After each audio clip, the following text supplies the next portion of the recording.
Hello and welcome to day 29 of the vlog. Penultimate day, so exciting for me. I wanted to share a couple of things today. So I've taken the unprecedented step of not only planning the vlog for today, but actually writing some notes so that I can make sure that I've covered everything. I'm assuming that I'm basically just going to do an ad hoc kind of celebrating that I've finished the challenge type of vlog rather than anything specific. If there is anything that anybody wants me to cover again, please just shoot me a message. It'd be great to hear from you, and I'll do my best to cover whatever anybody would be interested in hearing about, or to answer any questions anyone's got about the process. I wanted to talk a little bit about the process of doing the challenge today. So, like I said, I've got my notes and we'll go through them. I wanted to talk a little bit about the positives, the negatives, and some surprises or some assumptions that I had that have been broken by completing this challenge. And if I can, I would love to encourage anybody else to try to do a similar thing if they're interested. So, first of all, the first major positive is that the challenge shifted me out of a comfort zone.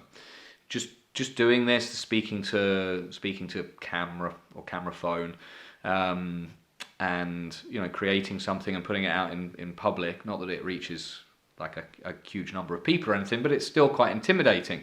And I'm sure most people can relate to when they've had similar situations in their life when they want to do something, but they're scared, like, what will this person say, or will I be any good, or all those kind of questions like that we all have, that we're plagued with those doubts. So it's nice to break those down and move through them. Obviously, doing it for 30 days has obviously given me a consistency and a focus to get through any difficulties. There were a couple of times during the month where, I'll try that again, specifically this last weekend, but also a period a couple of weeks ago where I was struggling a little bit more with motivation than perhaps on other days. So it's important that I've proved to myself that I can push through that and complete 30 days, whether I've particularly wanted to do it or not. This vlog has kept me engaged and busy, and that's important at this time when I haven't been able to do the work that I'm usually able to do, and I've needed something to do instead. I wanted to do something instead, and if nothing else comes from this, then I've spoken to a couple of people that I haven't spoken to in a long time who happened upon it, and and a couple of people sort of wrote to me to say that they found one or two of the episodes really helpful for them. So that's nice to think, if you do anything like this, one of the biggest motivators is that it could help somebody else, and to have that feedback is really great. I'll take the opportunity to say thank you to anybody who wrote to me at any point during the course of me doing this vlog, like anything, any questions, any supportive comments, whatever else is always super appreciated. I guess it helps to keep me motivated. So, yeah. And the last thing that was interesting as a real positive was it showed me the process of a month for myself, like my thoughts, my feelings, my rises and falls in motivation, in a way that I don't normally see. I mean, a lot of people vlog as a 30-day diary, and I haven't or as a diary, should I say? Sorry, and I haven't really done that with this 30-day challenge, not least because I don't think it would be very interesting to report on just what I did every day at this time when I'm doing more or less the same thing every day.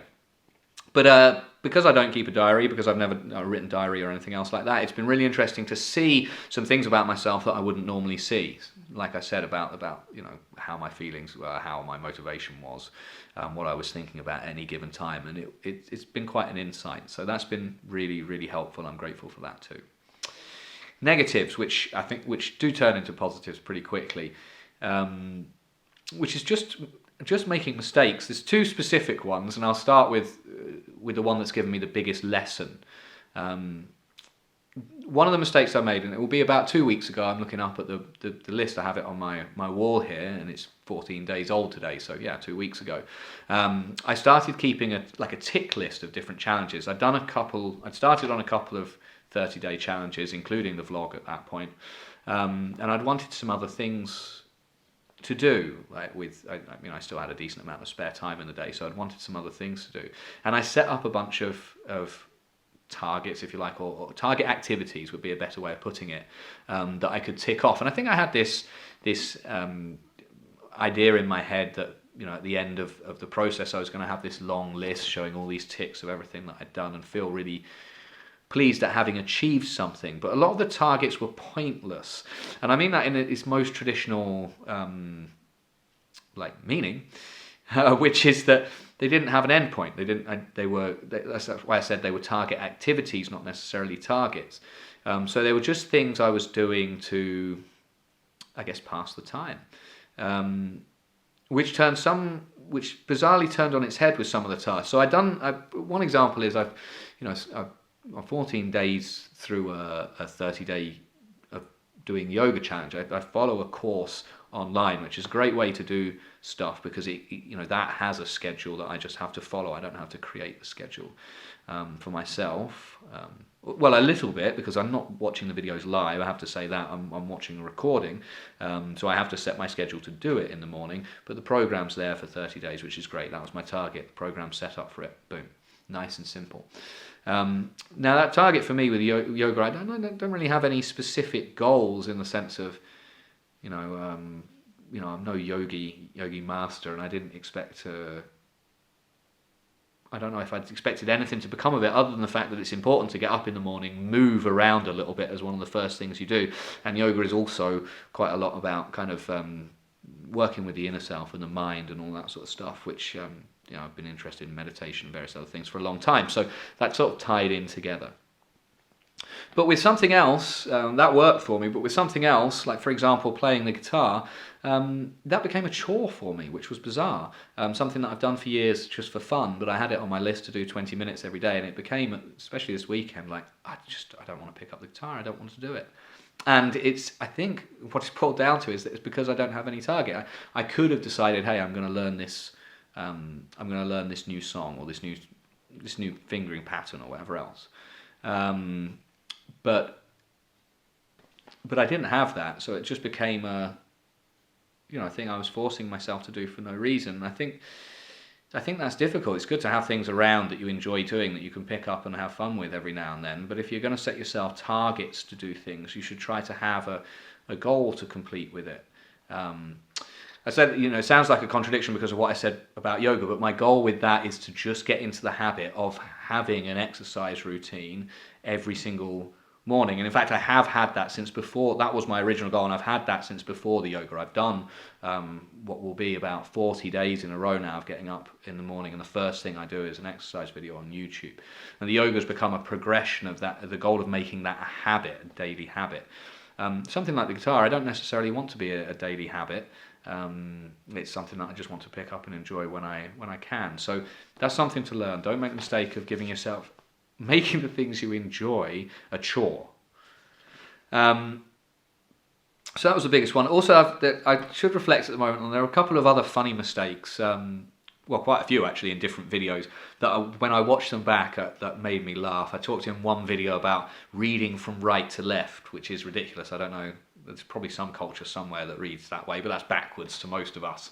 I did another video where I talked about the things I'm missing, and I think I listed sports above my family and friends, which is either a hilarious gaffe or a sad indictment of my priorities in life, whichever way you want to look at it. What was the?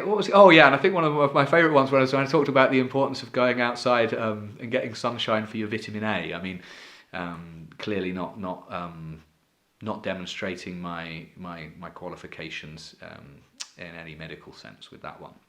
So it's fun to see that and to allow yourself not to worry about it. I talked at the start of this video about pushing out of comfort zones, and the big thing has been not caring what people think, like doing this because I wanted to do it as something to challenge myself. And sure, somebody could point out mistakes or give me bad feedback. And I think it's been easier to just accept the fact that might happen over 30 days. And starting, that was a difficult thing to think about. But by now, I'm like, who cares? Who cares if someone thinks this vlog is terrible? Like, if 10 people think the vlog is terrible and one person thinks it's really good and has helped them, then as far as I'm concerned, that's a win. So It's a bit of a long video today. I hope you'll excuse that length of time. And thank you again so much if you stuck by this video or indeed any of the series. I really do appreciate it. Like I said, it's been a really positive experience, I think, for me. If you have any questions or feedback, please do fire me a message. Otherwise, I will be back for the final day of the challenge tomorrow. Thanks.